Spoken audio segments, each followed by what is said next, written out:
नमस्ते, म पैदल यात्री विजय कुमार शर्मा। म अहिले कोशी ब्यारेजको छेउछाउमा आइपुगेको छु र यो सुनसरीको पश्चिम इलाकाबाट देखिएको सूर्यास्तको समय हो। यति बेला म चाहिँ यो यति ठुलो फाँट देखिरहनु भएको छ। यी सबै फाँटहरू त्यति उब्जाउ फाँट भए पनि त्यहाँ चाहिँ बाँझै देखिरहनु भएको होला।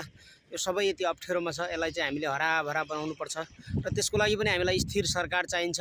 यो फाँट देखिरहनु भएको छ, यति विशाल फाँट छ। यहाँ यो विशाल फाँटमा विजय एक्लै उभिएको छ र विजय शर्माले मेची महाकालीको चाहिँ यात्रा गर्दैछ। मेरो पृष्ठभागमा पनि तपाईँले देखिरहनु भएको छ बाँझो जमिन पनि, यति धेरै बाँझो जमिन छ।